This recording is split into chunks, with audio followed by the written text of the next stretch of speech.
Salut à toutes et à tous. Aujourd'hui, nous allons évoquer l'assassinat du père jésuite Angel Benvin.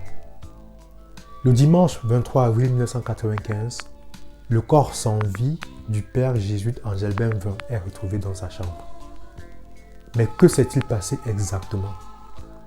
Qui a tué le père Angel Benvin? Qui est le père Angel Benvin?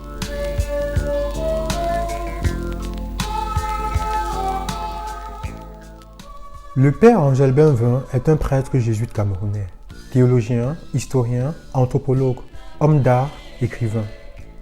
Il est auteur de plusieurs ouvrages de renom, un véritable génie comme il n'en existe plus. Il cumulait plusieurs talents. C'était un artisan de l'inter et de la pluridisciplinarité.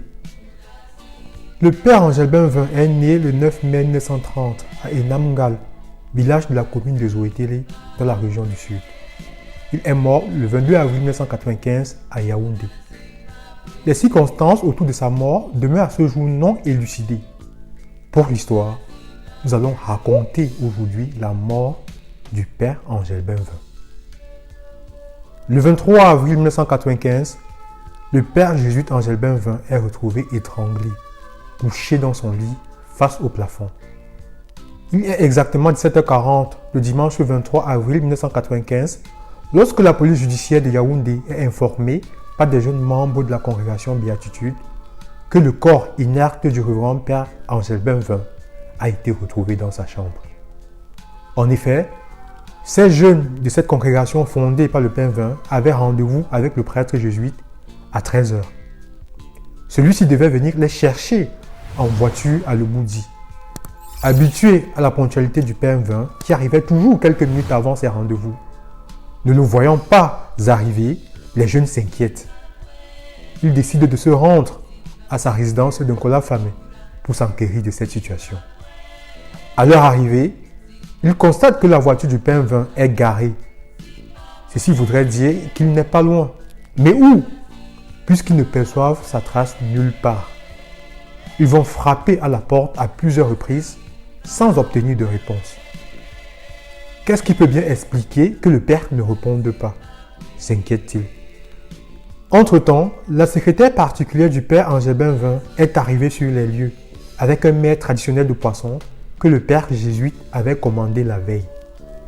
Inquiète comme les jeunes membres de l'association Béatitude de l'absence inexpliquée du père Benvin, elle va en concertation avec les jeunes de Béatitude décider de forcer la porte arrière de la maison. À l'aide d'une échelle, un jeune Burundais, membre de la famille des Béatitudes, va se faufiler pour avoir accès à la chambre du père Benvin. Il va alors apercevoir le père Benvin couché sur le dos avec du sang sur la figure. Il redescend aussitôt de l'échelle pour raconter aux autres ce qu'il a vu. À l'aide d'une hache, la porte arrière est forcée par les jeunes. Ils pénètrent dans la demeure du père Benvin et se fraient un chemin jusqu'à sa chambre. Ceux-ci constatent que la porte de la chambre est simplement rabattue. En y pénétrant, ils découvrent l'horreur. Le père Benvin est étalé sur le lit, couché de travers, les pieds pendant au sol. Des traces de sang sont présentes sur le lit. La chambre est sens dessous. Un désordre général, des livres, des documents, des vêtements et autres linges éparpillés partout.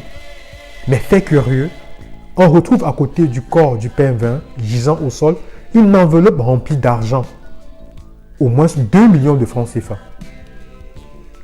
Mais d'où provient cette forte somme d'argent? Plusieurs hypothèses sont émises. Les sources policières ont dans un premier temps soutenu que cet argent était le fruit d'une collecte destinée à un pèlerinage. Les jésuites, quant à eux, soutiennent que cet argent constituait plutôt la paye de la masse salariale du collège Le Sillon dont le père Angel Benvin était fondateur. Mais peu importe la source de cet argent, toujours est-il qu'une forte somme d'argent a été retrouvée sur les lieux du crime. La présence de cette forte somme d'argent suscite de nombreuses interrogations.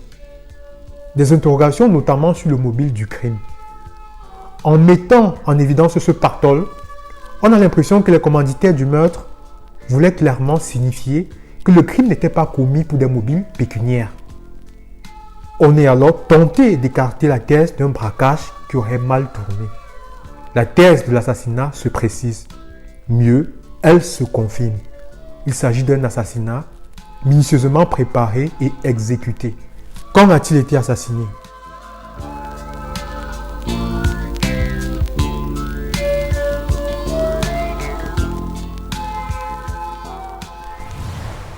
Tout porte à croire que le crime a été exécuté dans la nuit du samedi 22 avril au dimanche 23 avril. Essayons de refaire la journée du samedi 22 avril du père Angel Benvin. De manière générale, les journées du père Angel Benvin sont très pleines, car il est un forcené de travail.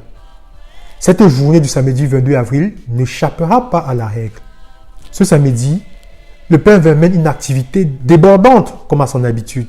Ce jour-là, vers 19h, il se rend à Leboudi, à 5 km de son domicile de Colbisson, accompagné de sa secrétaire particulière, pour rendre visite à des membres de sa congrégation, les Béatitudes, comme il le faisait à l'accoutumée.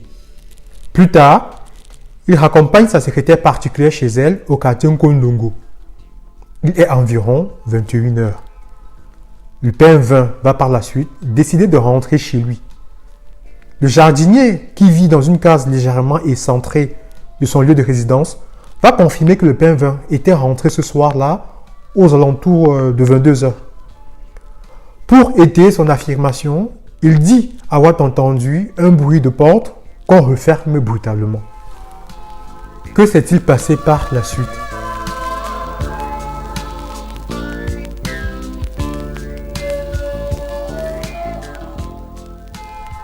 Visiblement, les assassins connaissaient le programme du père Vin.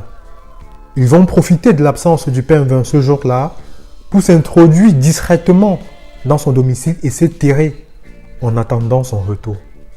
Lorsque le père Vin rentre chez lui ce samedi soir-là, aux alentours de 22h, après avoir déposé sa fidèle collaboratrice, il était loin d'imaginer ce qui l'attendait. Épuisé après une dure journée de travail, il entre dans sa demeure et se dirige vers sa chambre à coucher. Il est violemment accueilli par ses assassins. La scène du crime montre qu'ils auraient été au moins deux. Un des criminels caché derrière la porte surgit et assène de violents coups de gourdin au père Vin. Le père Vin n'a même pas le temps de réaliser ce qui lui arrive que notre complice surgit, l'enlace le cou et l'étrangle. Visiblement rompus à ce type d'exercice, ils vont exécuter leur forfait avec un sang-froid et une vitesse foudroyante. Le forfait commis, ils mettent la chambre dans un désordre inouï. La chambre est sans dessous. Livres, linge et documents éparpillés un peu de partout. Comme s'ils cherchaient des documents. Quelques documents sont emportés. Les assassins laissent auprès de leur victime une enveloppe contenant un pactole de près de 2 millions de francs CFA.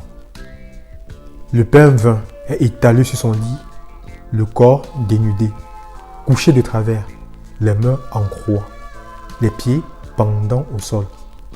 On retrouve à ses côtés une serviette visiblement utilisée par les conjurés pour réaliser leur sale besogne. Leur mission terminée, les criminels ressortent par la fenêtre et fondent dans la nature sans faire de bruit. Un véritable travail de professionnel. Le jardinier, dont la case était aux encablures de la demeure du père Vin, témoignera n'avoir entendu aucun bruit suspect cette nuit-là. Le lendemain matin, ne se doutant de rien, le jardinier se rend à la messe de 9h comme à son habitude. Le père Vin avait pour habitude de se reposer le dimanche matin. Il n'y avait donc aucune raison de s'inquiéter. Le gardien, présent dans la même résidence au moment du crime, n'avait rien perçu d'anormal. Ce n'est que le lendemain, dimanche 23 avril, que le cadavre est découvert. L'annonce de l'assassinat du père Angel Benvin a fait l'effet d'une bombe. La rumeur de son décès va se répandre comme une traînée de poudre sur toute la cité capitale. La famille, les amis, les collègues, les curieux convergent immédiatement vers son lieu de résidence. Informés, les fins limés de la police et de l'armée investissent les lieux. Jean Fauchivet, secrétaire d'État à la sécurité intérieure, est présent sur les lieux. Arrivent aussi des éléments de la police judiciaire, du commissariat du 2e arrondissement Mokolo, de la gendarmerie et de la DGRE, Ers Sener. L'affaire est tellement grave que même les éléments de la garde présidentielle sont aperçus autour de la résidence du PM20 en collant famille.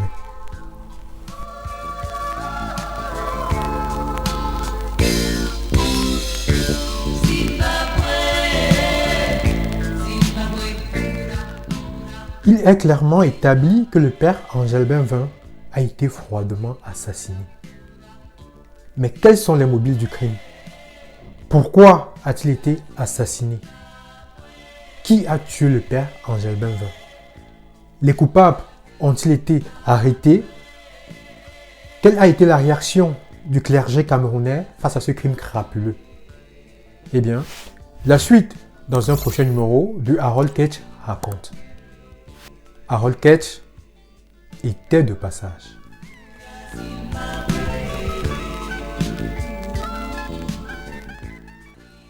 À très bientôt.